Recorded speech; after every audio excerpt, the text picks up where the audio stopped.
Sadhguru is brainwashing people into becoming monks at his ashram. Who are these people? How dumb, desperate and uneducated they must be to leave their life behind and follow some Baba. So I decided to investigate and did some background checks. Swami Sukhada, IIM Calcutta batch of 2006. What?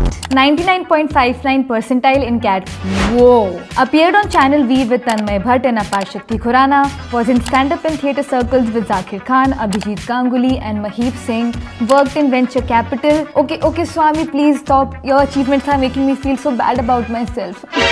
Let's look at another one. Ma Gambhiri, trained pilot, 60 hours of flying, earned her private pilot license, secured a master seat in London at the Institute of Export. Her father owned a house and an office in London. You know what surprised me the most? That this was the 1990s. For those times, she was a very strong, independent and modern woman who could have easily lived the high life abroad. Now tell me, do these people look dumb or desperate to you? They were high achievers who had every door in the world open to them, and yet they chose to be with Sadhguru. And no, Sadhguru didn't look into their eyes and poof, hypnotize them into monkhood. Both of them took months and even years. Ma Gambhiri said it herself. Since I was so young, my parents were worried whether I really understood what it meant to walk this path, so they met Sadhguru to understand what was happening. After the meeting, Sadhguru advised me to take a 3-month break and see if this was what I really wanted. My parents packed me off to UK, but of course, my clarity was for real. So go listen to both of their podcasts and make up your own mind. And they are not the only ones. There's Swami Jiva, a Mumbai-based filmmaker, Swami Nischala, a gold medalist of the Government College of Technology in Coimbatore,